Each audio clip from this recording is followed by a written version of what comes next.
Hello साथीहरू, मेरो मिली ब्लगमा हजुरलाई स्वागत छ। फेरि पनि आज चाहिँ म मासु पकाउँदैछु कि मैले यो साउनमा मासु त खाएको छैन मैले, तर अरूको लागि भए पनि पकाइदिनु पर्यो नि त। अनि चाहिँ यो अस्तिको भिडियो हो क्या, 3-4 दिन अगाडिको दिदीहरू आउनु थियो, मेरो अमा दिदीहरू आउनु भएको थियो कि त्यस दिनको भिडियो। अनि मैले मासु ल्याउनु पठाएर अनि मासु पकाएको कि खसीको मासु, अनि यसरी कचङ कुचुङ गर्दै पकाएँ कि मैले चाहिँ।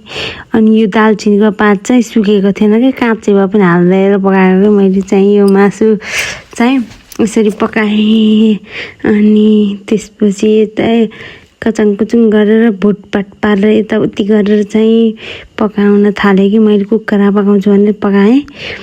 दिदीहरू आउँदै हुनुहुन्थ्यो कि यो दिउँसो पकाएको मासु दिउँसै खाने भनेर पकाएको। अनि अर्को दिन एकादशी थियो कि त्यही भएर अनि पकाएको, चाँडै पकाएको। तर दिदीहरू चाहिँ जाम परेर ढिला हुनुभएको थियो कि। अनि त्यसपछि चाहिँ साँझ खाएको कि, साँझ खानुभयो कि दिउँसो नास्ता खाने भनेर पकाएको यो मासु। साँझ खानासित सँगसँगै खानुभयो कि आउन ढिला गरेर कि।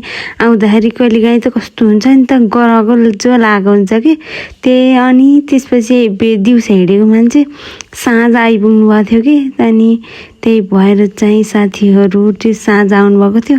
अनि यस्तरी इधर उधर पारेर मसला पुसुली हालेर यताउति गरेर मैले चाहिँ मासु पकाएँ, खसीको मासु।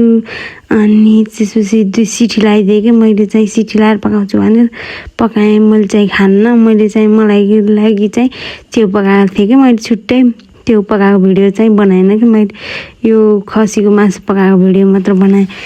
अझै पनि मेरो भोइस कस्तो आएको होला कि, यो रुवा लागेको छ नि त, त्यही भएर चाहिँ अझै पनि राम्रोसँग भोइस आएको छैन कि। कस्तो सासै नफेरिकन बोले जस्तो भएको होला कि, कस्तो लरबर आएको होला कि मेरो साउन्ड चाहिँ। अनि यस भन्दै मासु चाहिँ पाएको साथीहरू।